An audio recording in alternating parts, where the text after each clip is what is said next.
Buenos días, ¿qué tal? ¿Cómo están? Abrazos para todos en casa, que Dios les bendiga grandemente. Los extrañamos mucho, mucho. Pero también es nuestro deseo que mientras Dios tiene su iglesia en casa, pues bueno, su iglesia esté aprendiendo a conocerle más, a buscarle más. Iglesia, si el Señor regresara en este momento, ¿cómo nos encontraría? Nos encontraría pendientes a Él, con nuestros ojos puestos en Él, esperándole, am, cuidando nuestras manos, nuestro corazón, nuestros ojos. Él regresa pronto, Él regresa pronto y procuremos tener un corazón limpio delante de Él. Amén. Un corazón eh, que bueno, transparente delante de Él. ¿Sí? No somos perfectos, pero que estemos cuidando, velando en esto. Amén. Yo quería comentarles esto, quería invitarlos a que estemos meditando. Am, y bueno, ya hablaremos más después acerca de esto. También quisiera invitarles a que estemos procurándonos unos a otros. Sabemos que hay necesidades dentro de la congregación. Algunas son necesidades de despensa. Algunas son necesidades de levantar el teléfono, llamar a un hermano, ver cómo está el hermano, saber qué necesidades él tiene. Y bueno, no esperemos a hacer todo eso cuando estemos aquí en la congregación. El tiempo es ahora. Dios nos ha puesto en casa. Ocupémoslo bien y honrémosle. Amén. Pues nuevamente les extiendo saludos también de mi esposa, mis hijos. Am, También ellos les extrañan. Pero bueno, estamos esperando tiempos del Señor. Amén. Am, Bien, yo les dije buenos días. Yo espero que sí, pero buenos días si no. Continuamos el día de hoy con nuestra serie El Dios de la Eternidad. Y esta mañana entramos con nuestra declaración, la declaración número 5 dentro de estas frases, ¿no? O proclamaciones de nuestro Señor Jesús como yo soy, las que nosotros las encontramos en el Evangelio de Juan. Quiero pedirle por favor que vaya buscando el Evangelio de Juan, capítulo 11. Y bueno, yo creo que de alguna manera el sermón de hoy viene a ser, pues bueno, a convertirse un poco en la continuación a la prédica 14 que tocamos ya hace varios meses, a un par de meses, acerca del milagro de la resurrección de Lázaro. Obviamente eso también está vinculado a las declaraciones que hemos visto, aprendido acerca de quién es Él, el gran yo soy. Y bueno, todas y cada una de estas declaraciones, iglesia, hacen un eco estruendoso con aquel acontecimiento donde Dios le habló a Moisés en aquel monte. ¿Se acuerdan? En la zarza ardiente, ¿se acuerdan? Am, Todo esto hace un eco. Cada vez que él pronuncia yo soy, nos traslada a esa escena de Moisés hablando a Dios. Y bueno, en aquel entonces, cuando vemos aquel texto en Éxodo 3, es el gran yo soy, el que dice yo soy, él se presenta, perdón, a sí mismo como yo soy el que soy, el autoexistente. ¿Sí? Am, Previamente nosotros vimos dentro de estas declaraciones, es decir, en las semanas pasadas, bueno, comenzamos con la primera, que fue yo soy el pan de vida. Posteriormente continuamos con yo soy la luz del mundo. Después vimos en el capítulo 10 yo soy la puerta. Para inmediatamente, o más bien como en conjunto, escuchar la declaración de yo soy el buen pastor. Y ahora vemos la quinta y poderosa declaración de nuestro Señor Jesús como yo soy la resurrección y la vida. Y déjeme ponerlo de esta manera. Si yo saludo a alguien y me presento con alguien y le digo, hola, yo soy Pietro, bueno, no es nada asombroso, ¿no? Pero qué diferente cuando el mismo Creador eterno se presenta como yo soy la resurrección y la vida. Y eso, mis amados, es muy asombroso, es muy asombroso. Am, Nosotros comenzamos nuestra lectura, o empezaremos en el capítulo 11, versículo 1, pero antes de comenzar quisiera invitarle a que vayamos todos al Padre en el nombre de nuestro Señor Jesús y podamos orar a Él. Amén. Le pido que incline su rostro ahí donde está y oremos a Él. Padre, te damos gracias. Gracias esta mañana. Señor, no hemos venido a otra cosa. No hay otro motivo, otra intención que no sea conocerte a ti. No estamos aquí para, para llevar nada más una prédica más. No estamos aquí, Señor, para jugar a la iglesia. No, no, Señor. Queremos conocerte a ti, Padre. Queremos conocerte a ti. Queremos conocer más de la belleza de Jesucristo y que tú hables al corazón de tu amada iglesia y que tu iglesia tenga un corazón afianzado en tus palabras. Y Dios, todo aquel que escuche tu palabra, Padre, te dé respuestas, Señor. Todo aquel, Señor, aquel que no ha puesto su confianza en tu Hijo Jesucristo para salvación, obra, por favor, Señor. Obra en medio de cada oyente. Y yo te ruego mucha gracia, Señor. Te lo he pedido y te lo pido más y más, Señor. Gracias para hablar tu palabra, la cual es temible, Señor.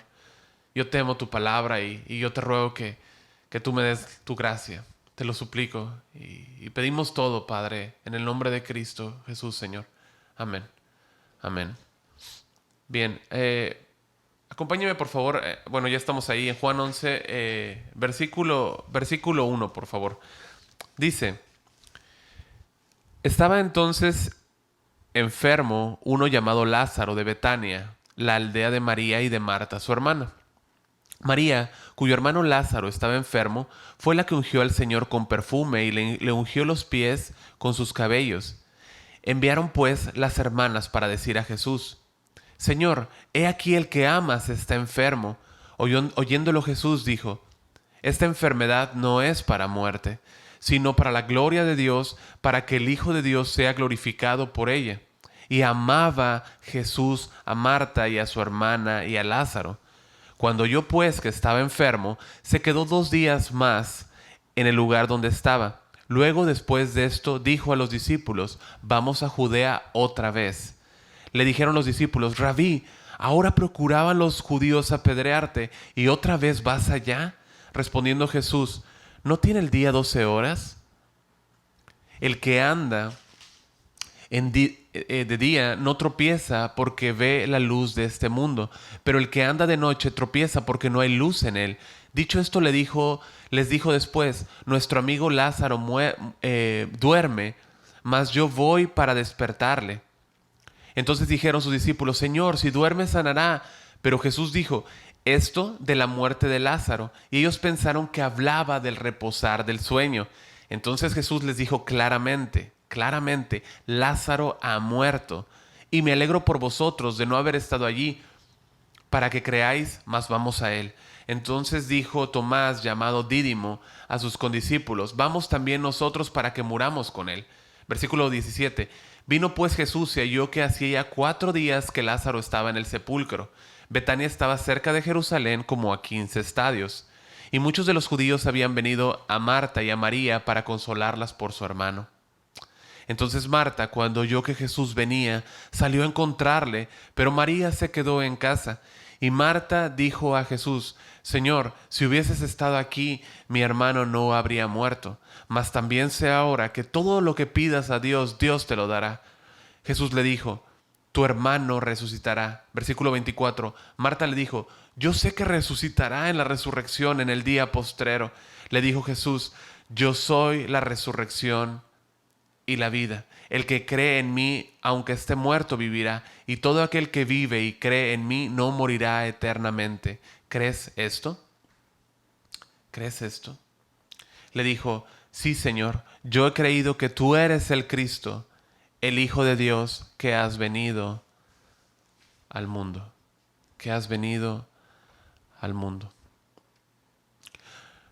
Nosotros específicamente en la ocasión anterior vimos hasta el versículo 14, cuando les mencionaba que la lección número 14, exactamente.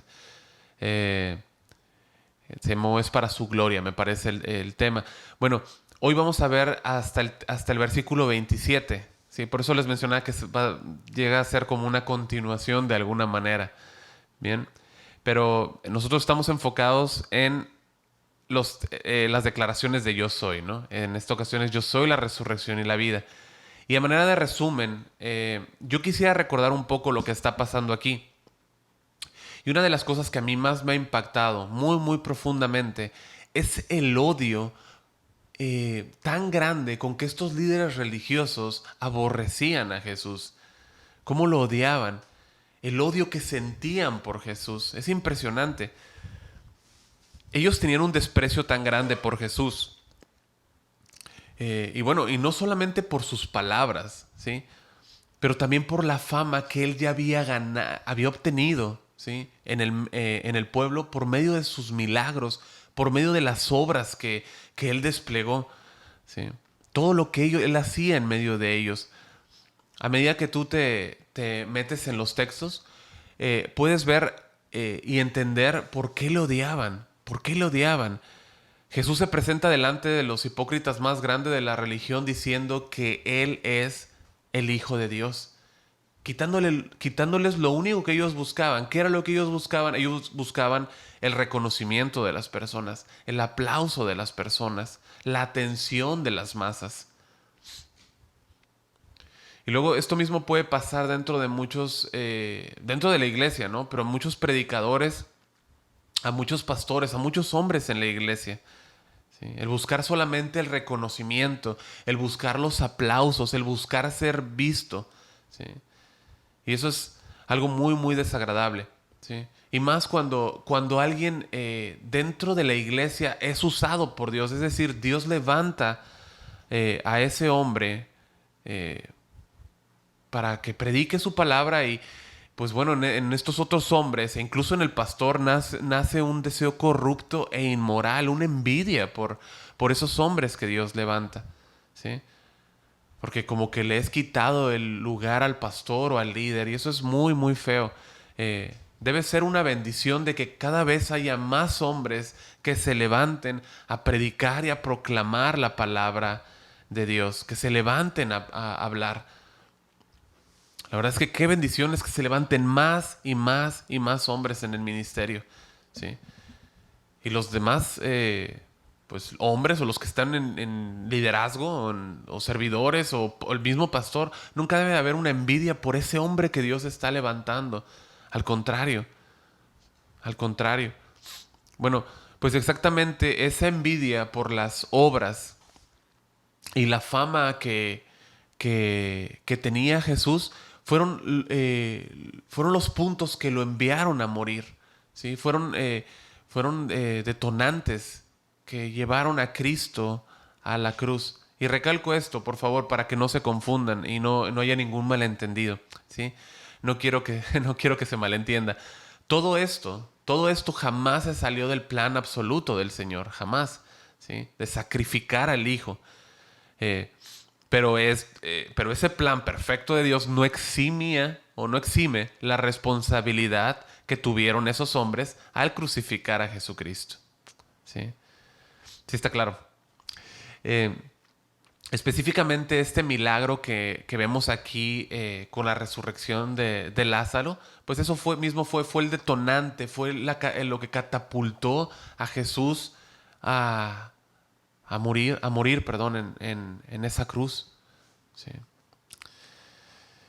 Eh, en el versículo 53, la Nueva Traducción Viviente dice así: así que a partir de ese momento, es decir, después de todo este milagro que ahorita vamos a ver, los líderes judíos, dice, comenzaron a conspirar para matar a Jesús. En la Reina Valera 60 dice, acordaron matarle. Es decir, aquí definieron y decidieron ya resueltamente acabar con la vida de Jesús. La semana pasada nosotros vimos el capítulo 10 y no llegamos directamente a esta partecita que vamos a mencionar, pero nosotros podemos ver, si ustedes gustan ir ahí, perdón, en el versículo 24, dice que le rodearon los judíos y le dijeron, ¿hasta cuándo nos turbarás el alma? Si tú eres el Cristo, dínoslo abiertamente. ¿Qué pasa? Bueno, capítulo 10, ¿no? Jesús quizá debido al frío en esta temporada entró al pórtico de Salomón. Y cuando entra, estos hombres lo rodean. La palabra es como que hicieron un círculo, ¿no? Hicieron un círculo alrededor de él.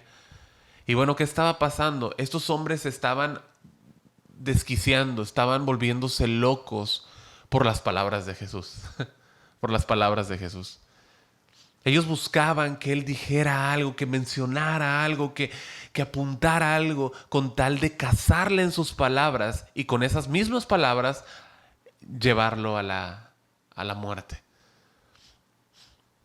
Eso es lo que les menciono, es lo impresionante del odio que le tenían a él, cómo lo buscaban para casarlo.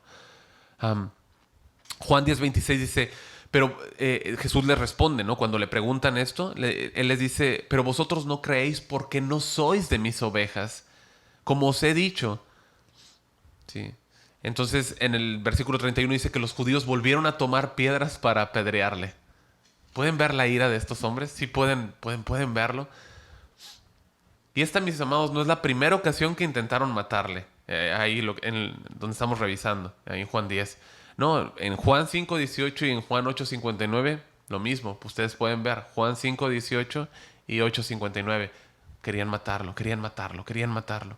¿Sí? Entonces, ¿qué pasa? Bueno, Jesús debe de huir, y no por otra cosa, simplemente que porque no era su tiempo. Él huye porque no era su tiempo. ¿Sí? No tenía temor de ellos, simplemente no era su tiempo y él huye. ¿Sí?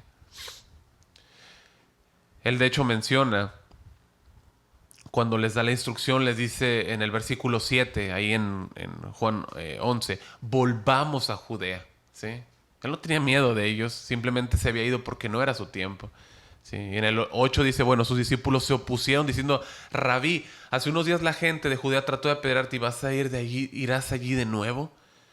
Jesús le contestó, cada día tiene 12 horas de luz. Durante el día la gente puede andar segura y puede ver porque tiene la luz de este mundo. Pero de noche se corre el peligro de tropezar porque no hay luz. Esto básicamente fue la forma de Jesús responderles o explicarle a los discípulos, y con mucho amor, les dice, ¿no tiene el día 12 horas? Bueno, yo tengo un tiempo específico, es lo que les está diciendo. Yo tengo un tiempo específico para hacer la voluntad del Padre, para llevar a cabo mi obra. ¿Sí? Es un tiempo exacto, es un tiempo que me es concedido, un tiempo que no se puede mover. Pero ¿por qué? Porque el Padre, que tiene toda autoridad, ya me lo ha dado. Y ese tiempo no se puede mover. El Padre lo ha fijado. Nadie puede cambiarlo. No se pueden cambiar las 12 horas, tampoco este tiempo. Es lo que les quiere decir. ¿Sí? Y eso es algo de lo que mencionábamos un poco anteriormente. Y de hecho el hermano Saúl también me hizo llegar un video, de un hermano usado por el Señor, vaya que sí, que dice esto mismo, ¿no? Y yo alabo al Creador por su soberanía, iglesia. Um, pero si Dios decide que yo muera por el coronavirus, no importará las medidas de seguridad, el gel, la mascarilla, lo que yo decida hacer. Ah, Él sabe cuándo será nuestro último día de vida. Él sabe cuándo será nuestro último aliento en esta tierra. Y esto no me debe llevar jamás a decir, bueno, como él sabe, bueno, pues ya no voy a usar la mascarilla, ya no voy a usar el gel, ya no voy a usar tal o cual medida. Al contrario, ¿sí? Am, pero, pero sí debe de haber un impacto. Es decir, hay un impacto con los de afuera, ¿sí? Mi actitud delante de esto sí tiene un impacto. En este sentido, hay gente allá afuera, y es lo que menciona este video específicamente, que hay gente allá afuera, iglesia, que no están en nuestra posición. Por la posición que Cristo nos ha dado, ellos están en una terrible desesperación, iglesia, y tenemos que abrir los ojos. Ellos no tienen esperanza y están aterrados. La gente allá afuera tiene miedo, tiene miedo. Y esto a mí me debe de llevar a pensar que cuando yo, por ejemplo, ¿no? Yo he sido llamado a pararme como embajador de Cristo, ¿sí? Es decir, represento la ciudadanía celestial y yo hablo como embajador de Cristo, pero proclamo que el Evangelio, buenas nuevas, el Dios de toda gracia les ama, ¿sí? Entonces les predico, si es que estamos predicando, iglesia, si estamos predicando el Evangelio, les predico que Dios les ama, pero con mi actitud puedo un poco de desdén, ¿no? Con una actitud un poco ligera, no me pongo la mascarilla, ando por la calle. Lo que les está diciendo mi vida es que realmente no me importan. Y lo que ellos toman es perciben un odio, realmente. Perciben un odio, perciben lo contrario a amarles. Por eso es que es tan importante. Nos tenemos que conducir con sabiduría allá afuera, ¿sí? Entonces, ¿qué dice mi vida? ¿Que les amo o no les amo, no? Am, no sé si usted lo había visto así, pero así es. Es así. Entonces, am, volviendo a lo que mencionábamos, esto empezó por la soberanía de Dios, pero la soberanía de Dios, el perfecto plan de Dios estaban presentes en la vida de Jesús todo el tiempo, ¿sí? Y no era su tiempo, por esto Él se va. No era su tiempo aún, pero sería después, pasaría después. Sí, de hecho, está muy cerca el tiempo de la cruz ya para Jesús. El relato de este milagro ocurre en Betania, donde estaban María, Marta, su hermana y Lázaro, hermano de ellas. Este milagro en el capítulo 11 es el último realizado por Jesús de manera pública. Después de esto, Jesús se iba a aislar e iba a pasar tiempo muy íntimo con sus discípulos, preparándolos em, para la obra, preparándolos para el ministerio y bueno, preparándolos también para la Pascua. La Pascua en la cual Jesús sabe que Él es el Cordero escogido por Dios desde la fundación del mundo. La maravilla y hermosura de este milagro es que Jesús es verdaderamente la resurrección y la vida. Como nosotros vemos en el versículo 23, Él dice, yo soy la resurrección y la vida. Iglesia, por favor, abre tus ojos y mira que Él no está diciendo, yo doy resurrección o yo resucito. Él está diciendo con todo poder, con toda autoridad, con toda soberanía, yo soy la resurrección y la vida. Jesús nos deja ver su deidad al resucitar a Lázaro. Y eso es algo que, como mencionamos de manera frecuente, Juan ha determinado manifestar, mostrar, proclamar, exhibir, manifestar de diferentes formas que Jesús es el Hijo de Dios, que Jesús es Dios, su deidad, ¿sí? Pero no solamente vemos en este milagro su deidad, sino que también vemos su humanidad. Por eso es que es tan asombroso. Vemos su deidad, pero vemos también su humanidad. En el versículo 35 nos dice en palabras tan cortas, tan cortas. Jesús lloró. Jesús lloró. Él lloró por su amigo. Él lloró por su amigo. Jesús nunca dejó de ser Dios en la encarnación, pero al hacerse hombre, Él fue algo más que jamás había sido antes, ¿sí? Y tuvo ese dolor por su amigo. Sí, Jesús lloró por su amigo. Jesús lloró por Lázaro. Y yo sé lo que algunos pueden estar pensando, pero no, esta palabra quiere decir que lloró por la incredulidad de ellos. No, fue conmovido. Es más adelante la palabra, pero aquí estaba llorando en su naturaleza humana por su amigo. De hecho, esta palabra habla de derramar lágrimas, habla de bañarse en lágrimas.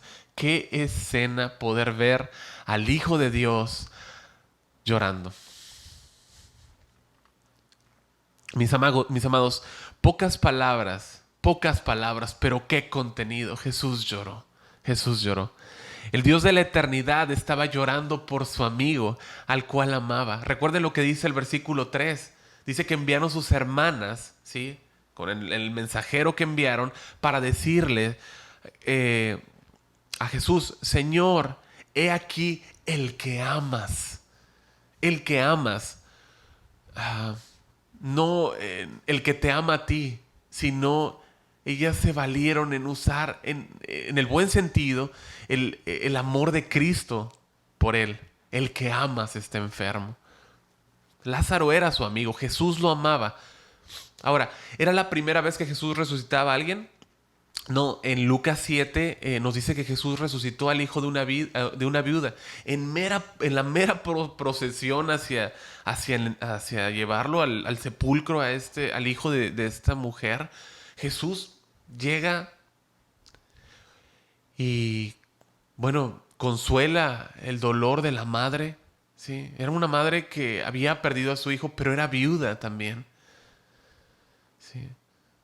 Él llega y la consuela y le dice, no llores. Jesús sintió su dolor. Y en Lucas 7:14 dice, y acercándose, tocó el féretro. Y los que lo llevaban se detuvieron y dijo, joven, a ti te digo, levántate.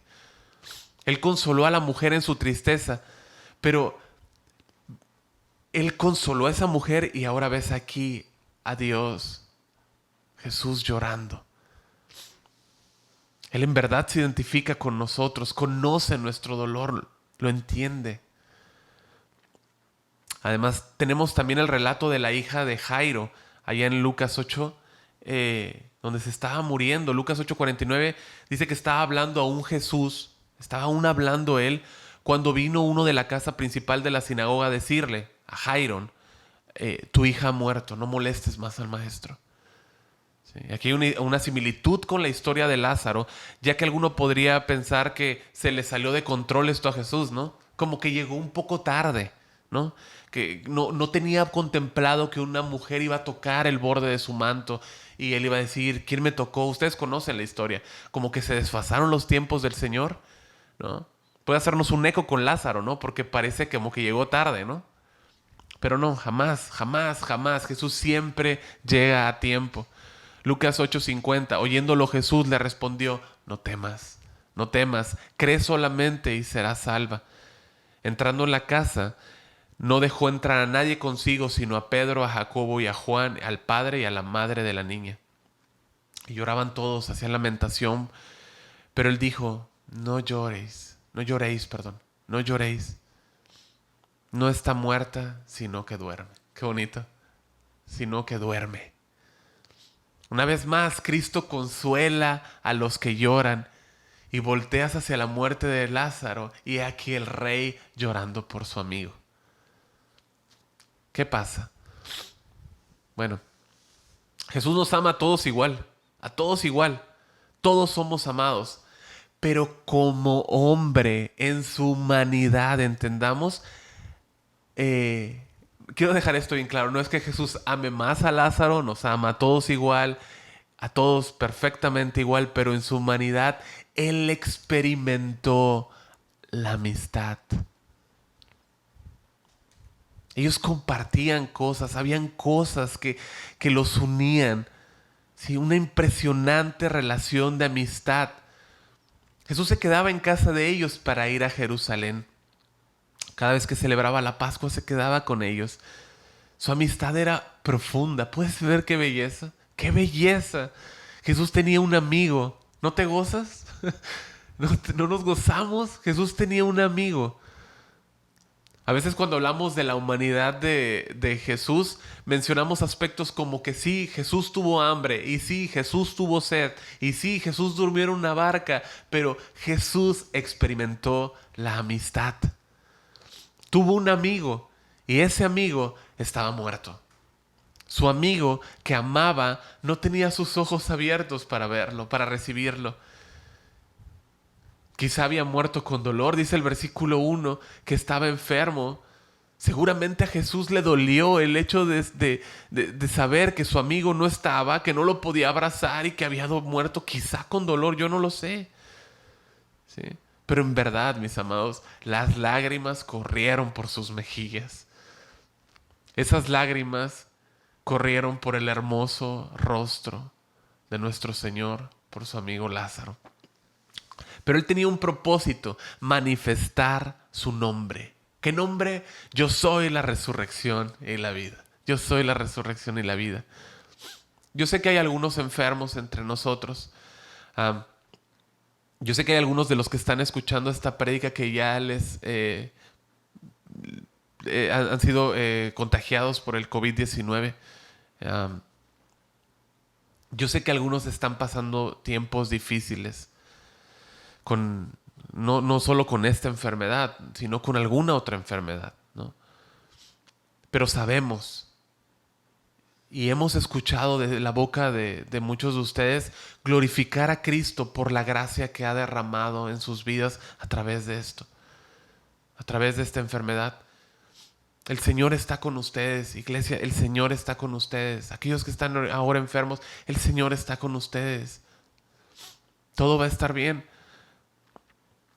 Hay propósito en esta enfermedad, mis amados. Hay propósito. Como iglesia debemos de orar por aquellos que están enfermos. Un comentario de Matthew Henry dice: estar enfermos no es nada nuevo para quienes Cristo ama.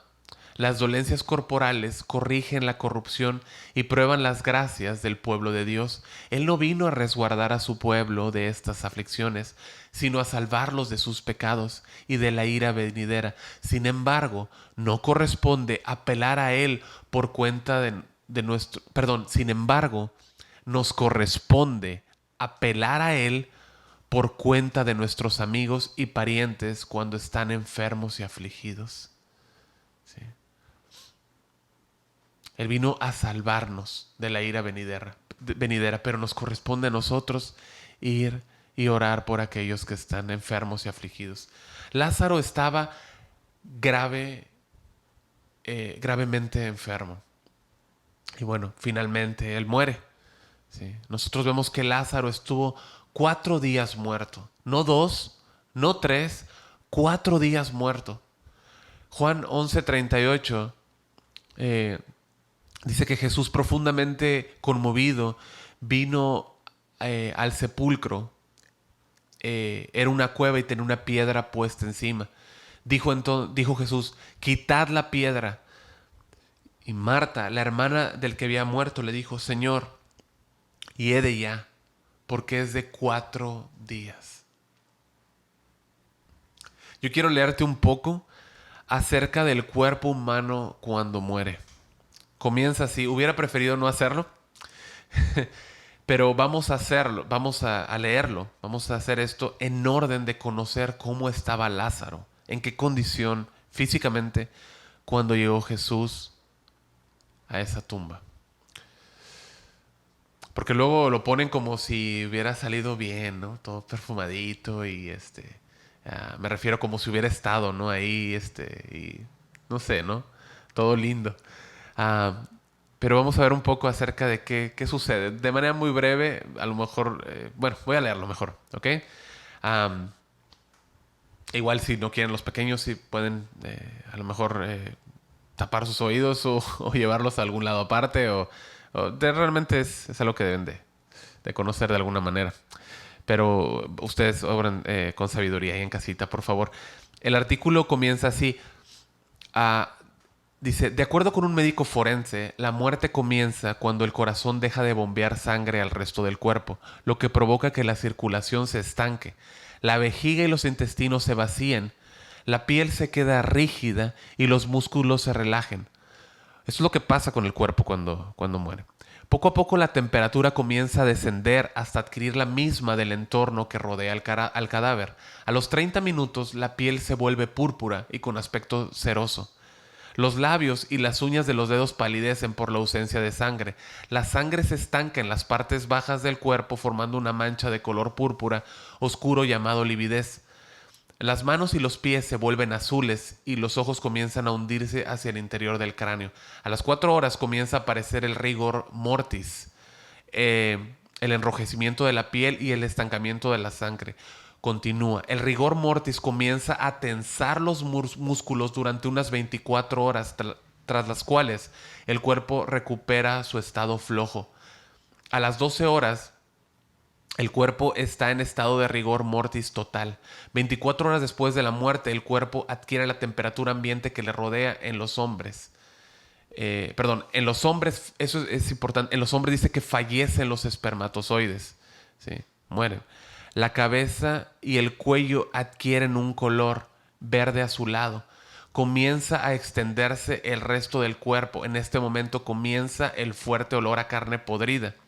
El resto de las personas se hace, el rostro, perdón, de la persona se hace esencialmente irreconocible. Y aquí vamos. A los 3 días, los gases de los tejidos corporales forman grandes ampollas bajo la piel. La totalidad del cuerpo comienza a hincharse y crecer de forma grotesca.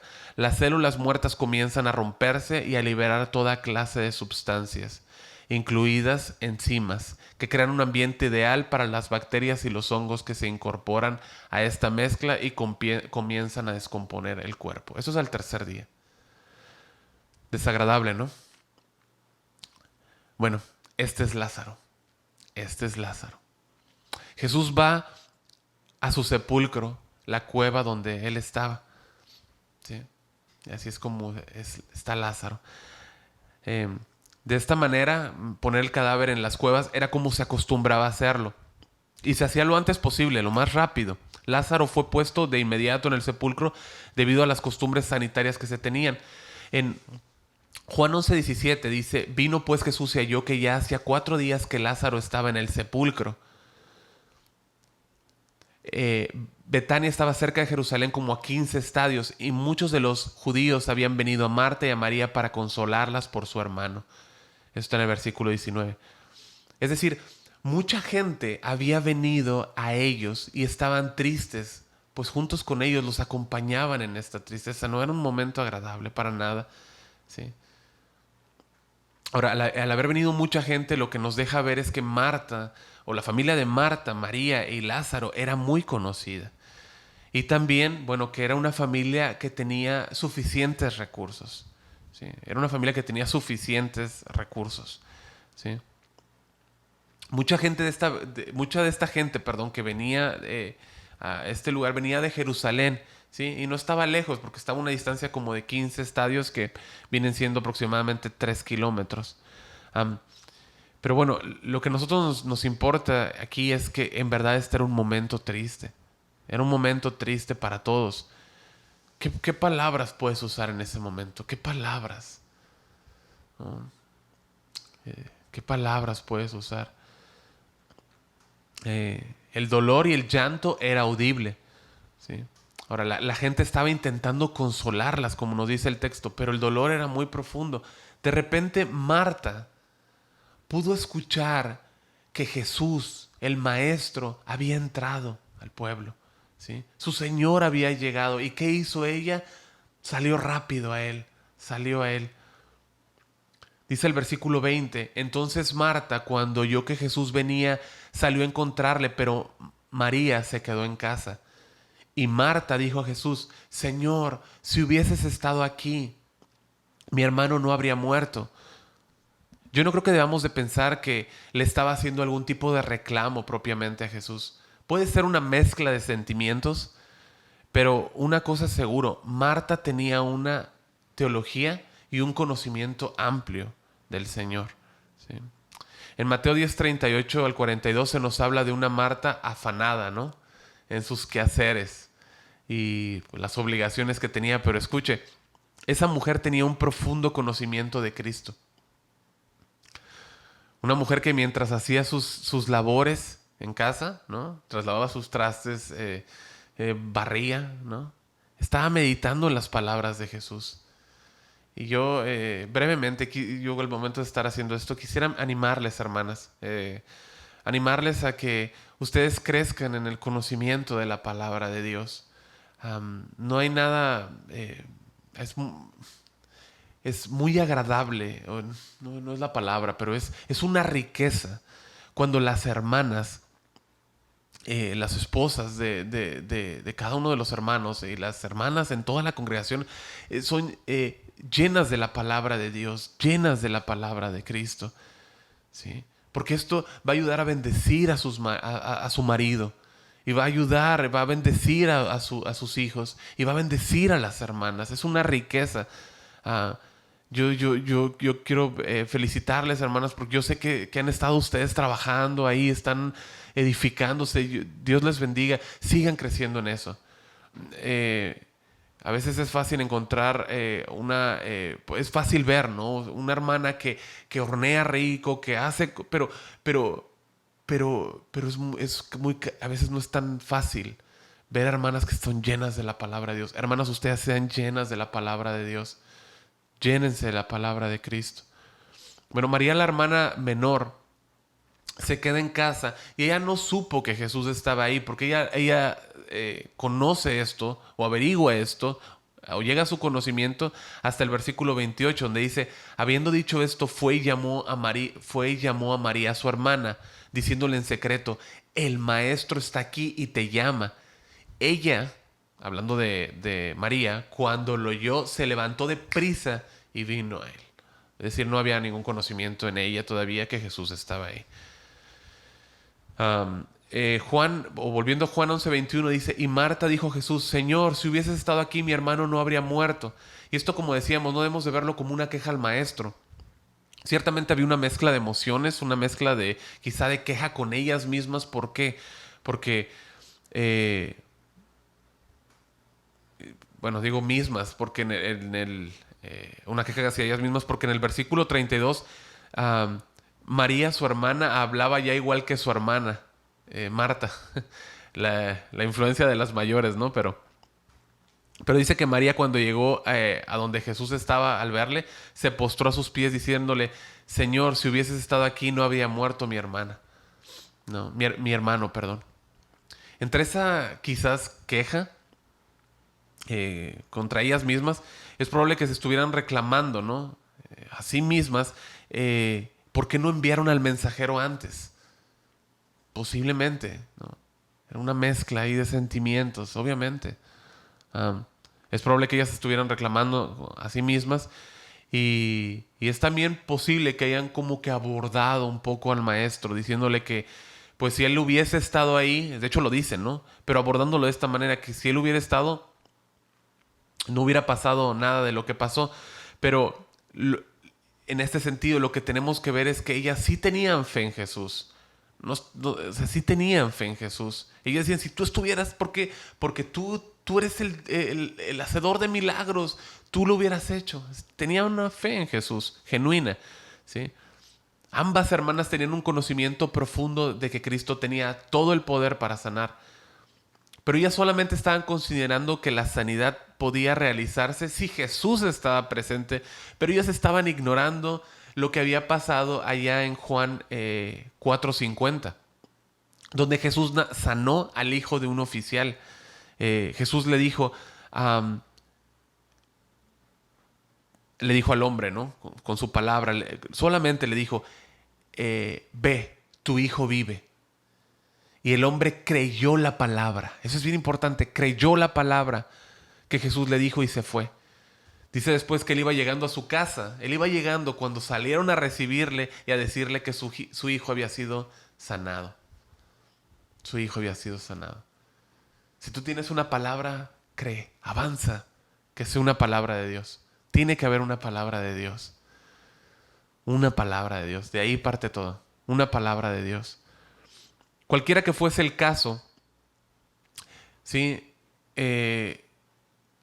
Jesús decidió no sanar a Lázaro.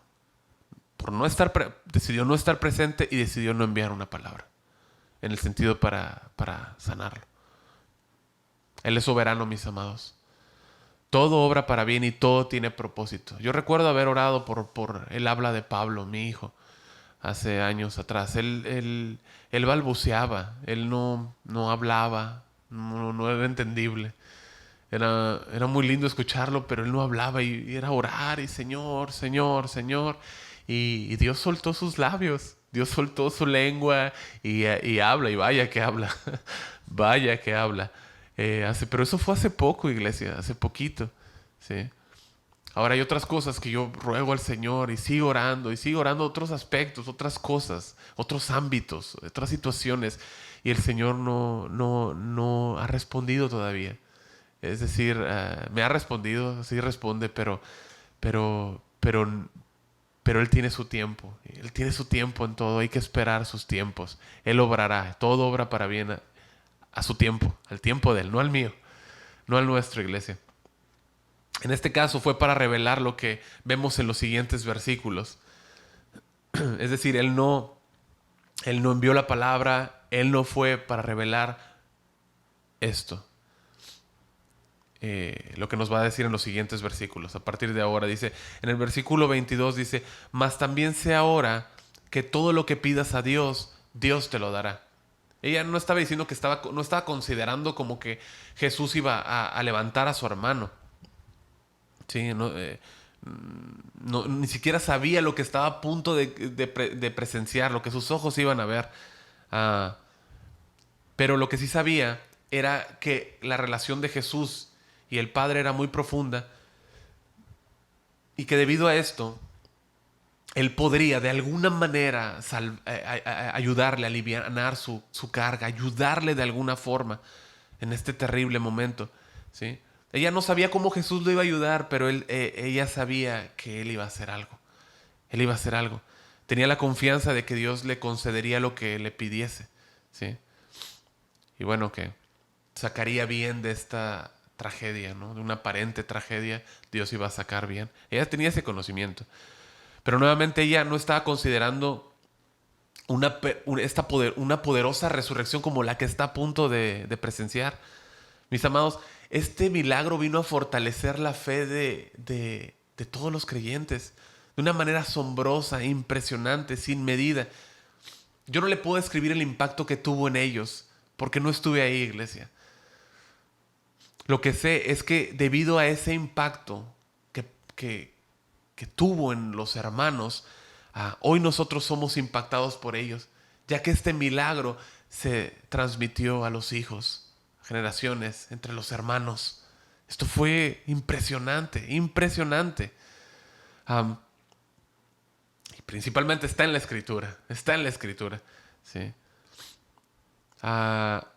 Marta no conocía aún la deidad del Señor. ¿Sí? Aún en su conocimiento no conocía la deidad del Señor. ¿Sí? Ya que ella usa la palabra pedir, y esa palabra habla de a alguien, de cómo pide o ruega o suplica una criatura al Creador. Cómo le pide a alguien inferior algo a alguien superior. Esa es la palabra que usa. ¿Sí? Marta no reconocía aún la deidad del Señor Jesús, pero estaba a punto de cambiar para ella y para muchos. ¿Sí? Y no solo para los hermanos, sino que muchos creyeron en Jesús esta tarde. Yo ruego que esta mañana muchos crean en Jesús. Muchos crean en Jesús. Juan 11:23, Jesús le dijo, tu hermano resucitará. Tu hermano resucitará. ¿Qué está pasando? Le está diciendo exactamente lo que va a pasar. Tu hermano resucitará. Le está diciendo exactamente lo que va a suceder. Pero ella no lo entiende, no en la manera como él lo dice. ¿Sí? No lo entiende, no entiende lo que él está diciendo, pero Jesús con tanta ternura, con tanta gracia, la lleva paso a paso en la fe. Qué impresionante Dios de gracia tenemos, iglesia.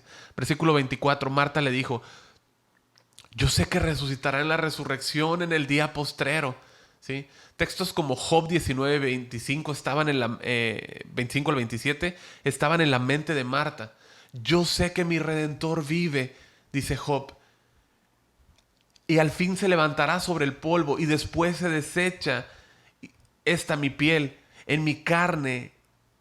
Y después de deshecha esta mi piel, en mi carne he de ver a Dios, dijo Job, al cual veré por mí mismo, y mis ojos lo verán, y no otro, aunque mi corazón desfallece dentro de mí. Ella conocía esta porción. ¿Sí? Daniel 12:2, y muchos de los que duermen en el polvo de la tierra serán despertados, unos para vida eterna y otros para vergüenza y confusión perpetua. Pero ella hasta este punto no estaba entendiendo lo que Jesús le quería decir. Ella estaba viendo, sí, de una manera teológica y de alguna manera hasta pues escatológica la resurrección, pero no entendía que el mismo autor de la vida, el mismo Dios encarnado, fuente de toda vida espiritual o física, estaba justo enfrente de ella, justo delante de ella. ¿Sí? Ahora, esto en palabras de cualquier hombre, cualquier farsante, sonarían bien incoherentes, ¿no? y sin sentido. Estas palabras que ahorita vamos a mencionar, ¿sí? Si las escuchamos de un simple hombre diciendo esto, sería algo además de aberrante, hasta cómico, gracioso, ¿no? Pero aquí no es un simple hombre el que habla. Nadie más podría hacer una declaración como esta. Jesús le dijo: yo soy la resurrección y la vida. El que cree en mí, aunque esté muerto, vivirá. Eso es como si el Señor le hubiera dicho: Marta, no me estás entendiendo, no me estás comprendiendo. No me estoy refiriendo a que Lázaro resucitará en el día postrero. Resucitará hoy. Hoy va a pasar. Yo soy el gran yo soy el gran yo soy, y en mis manos tengo el poder de la resurrección y de la vida. Puedo resucitar a Lázaro ahora mismo de los muertos y estás a punto de presenciarlo. Versículo 26. Y todo aquel que vive y cree en mí no morirá eternamente. ¿Crees esto? Iglesia, ¿crees esto? Él le hace una pregunta. ¿Crees esto? Es una buena pregunta, ¿no? ¿Tú crees esto? Todo aquel que vive y cree en mí no morirá eternamente, dice el Señor Jesús. Tú que escuchas y sabes que necesitas la vida de Cristo, tú que no tienes a Jesús como tu Señor y como tu Salvador, ¿tú crees esto? ¿Crees que Él es la vida? ¿Crees que el que cree en Él no morirá eternamente? Versículo 27, le dijo: sí, Señor, yo he creído que tú eres el Cristo, el Hijo de Dios, y que has venido al mundo. ¡Qué respuesta! Esta es la confesión que Dios quiere de todos nosotros. Acompáñeme por favor a leer más adelante el versículo 39. Dijo Jesús, el versículo 39 mismo, dijo Jesús: quitad la piedra. Marta, la hermana del que había muerto, le dijo: Señor, hiede ya, porque es de 4 días. Jesús le dijo: ¿no te he dicho que si crees verás la gloria de Dios? El Señor ayudando la fe de ella. La fe de Marta. Le sigue ayudando en su fe y no nos ayuda el Señor. Aun cuando dudamos, aun cuando fallamos, Él no nos ayuda. Si hemos de ver, primero tenemos que creer. Primero tenemos que creer. ¿No te he dicho que si crees, entonces verás la gloria de Dios? Todo es por fe, iglesia. Primero creemos, después vemos. Y continúa, versículo 41. Entonces quitaron la piedra de donde había sido puesto el muerto, y Jesús, alzando los ojos a lo alto, dijo: Padre, gracias te doy por haberme oído. Yo sabía que siempre me oyes, pero lo dije por causa de la multitud que está alrededor, para que crean que tú me has enviado. Y habiendo dicho esto, clamó a gran voz: Lázaro, ven fuera. Lázaro, ven fuera. Y el que había muerto salió, atadas las manos y los pies con vendas, y el rostro envuelto en un sudario. Jesús le dijo: desatadle y dejadle ir. Solo Cristo puede resucitar a los muertos. Solo Cristo. Solamente Él. Vaya que sí, iglesia. Solo Él. ¿Sí? Pero nosotros, o a nosotros, iglesia, se nos ha dado la tarea de eliminar las piedras, quitar las vendas que huelen a muerte, ¿sí? Esas vendas de prejuicio, ¿sí? Aquellos a quien Cristo, llamando fuera, ya les ha dado vida, ¿sí? Solamente Cristo puede resucitar. Solamente Cristo. Ese es el trabajo de nosotros, ¿sí? Aquel que es lavado para siempre, sin prejuicios. ¿Okay? Y el que había muerto, dice el versículo 44, y el que había muerto, aquel que vimos toda esta escena grotesca, dice: y el que había muerto salió. Solo Jesús tiene poder en sus manos de resurrección y de la vida. Solamente Él. ¿Por qué? Porque Él es la resurrección y la vida. La resurrección de Lázaro fue el mayor de los milagros realizados por Jesús, ya que nos anticipó el mayor milagro de la vida. La resurrección del mismo Cristo, del mismo Jesús, el gran yo soy. Y es debido a que Él resucitó que nosotros tenemos una seguridad firme, como roca. Como roca. Él es la roca de nuestra salvación. Todos los verdaderos creyentes seremos resucitados. Dice Juan 11:25, le dijo Jesús: yo soy la resurrección y la vida. El que cree, que continúa creyendo, el que cree en mí, aunque esté muerto, vivirá. Cuando el Señor vuelva por su pueblo, van a haber 2 clases de creyentes, ¿sí? Creyentes los dos, ¿sí? Pero uno, los que han muerto en la fe, ¿no? O sea, es decir, murieron creyendo, ¿sí? Y bueno, por el otro lado, los creyentes que estén aún vivos cuando Él regrese. Sí.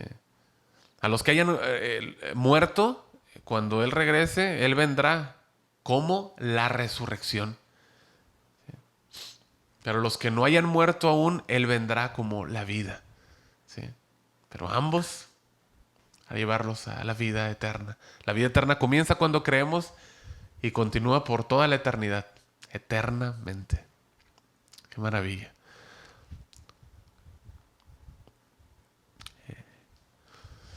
Bien, cualquiera que haya muerto será resucitado por Él, creyendo. Yo quisiera, mi amado, que podamos entender y dimensionar esto, lo que significa. Cuando estemos en nuestro último segundo de vida, iglesia. Cuando estemos en nuestro último segundo de vida.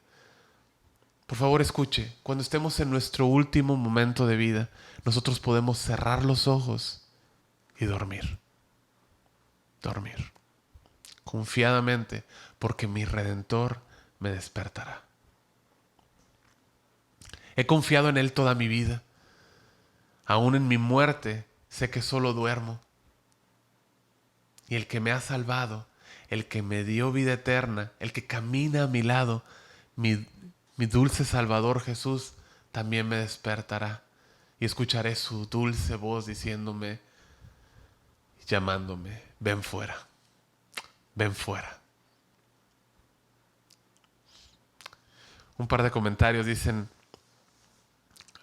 oh amor, más fuerte que la muerte. La muerte no puede separar a Cristo de sus amigos. Otros amigos nos acompañan hasta el borde del sepulcro y allí nos dejan.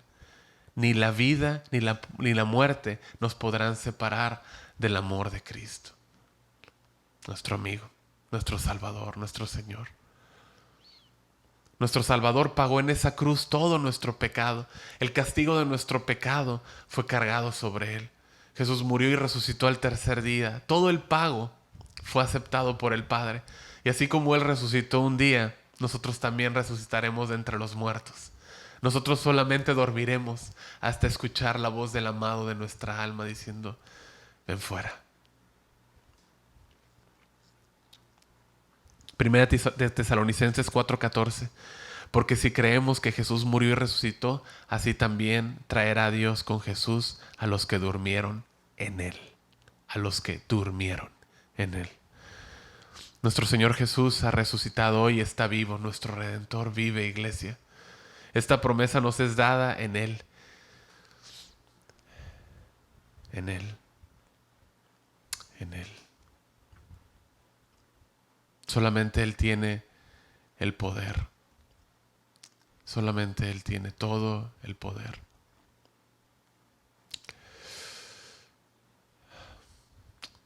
Bien. ¿Qué pasó con Lázaro? Lázaro, sus órganos colapsaron, ¿no? Todo lo que comentamos. El Salvador le creó órganos nuevos. Su corazón volvió a latir nuevamente, a bombear sangre nueva. Su materia, el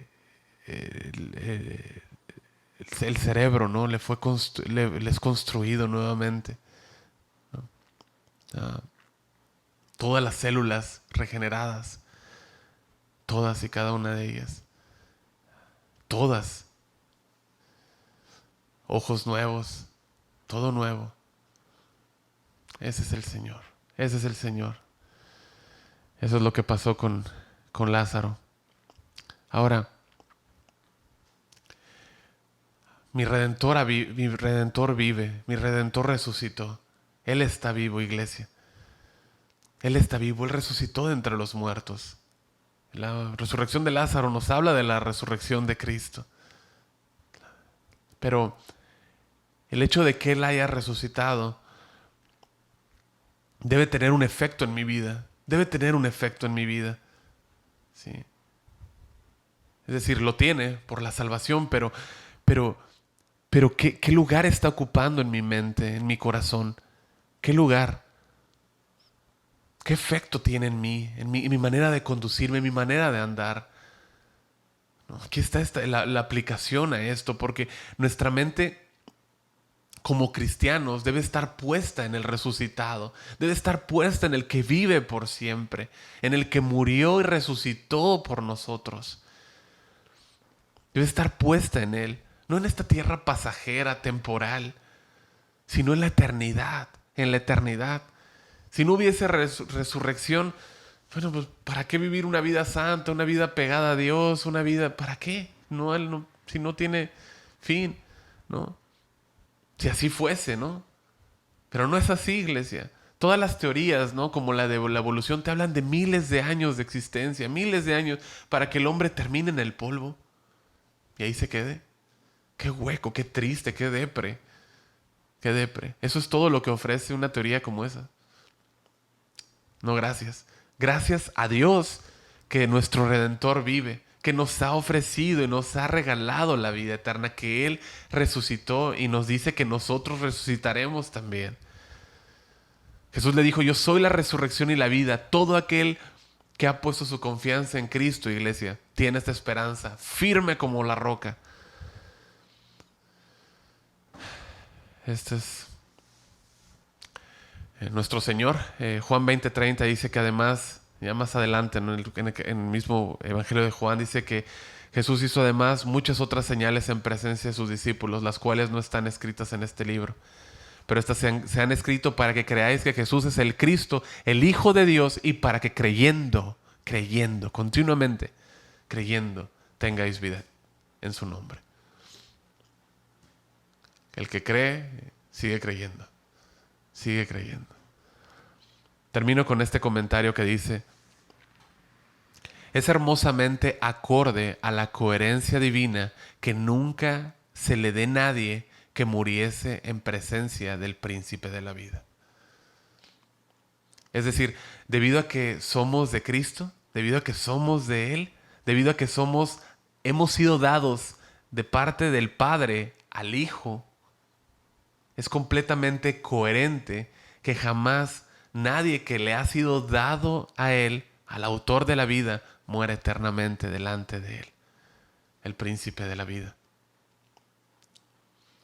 Alabemos a Jesús, alabemos a Jesús, la resurrección y la vida. Jesús es la resurrección y la vida.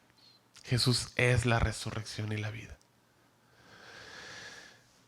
Cierra sus ojos, por favor, iglesia. Cierra tus ojos donde estás. Inclina tu rostro y oremos, alabémosle.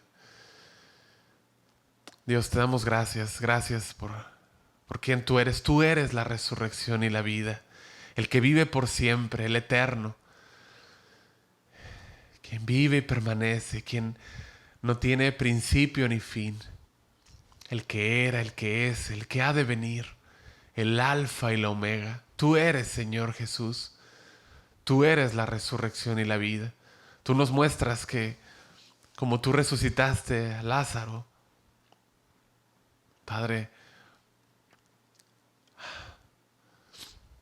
tú nos enseñas que también pues, tú resucitaste y que también tú nos resucitarás. Tú nos levantarás y en ti está puesta nuestra confianza, en ti está puesta nuestra confianza. Quién más podría sostener y llevar nuestra vida? ¿Quién más sino tú, Señor Jesús? ¿Quién? Padre, gracias. Gracias. Gracias por esta revelación de tu nombre. Gracias porque Jesús se reveló como la resurrección y la vida a nosotros. Porque tú consuelas los corazones, porque tú nos das esa firme esperanza y sabemos que tenemos en ti, Señor, esa esperanza, Padre, una firme esperanza y que aquel que muere solamente duerme en ti, solamente duerme. Recibe toda gloria, Señor Jesús. Gracias. Gracias por la palabra esta mañana. Rogamos tú obres en tu iglesia y que todo aquel que escucha sea atraído a tu voz, En el nombre de Cristo. Muchas gracias.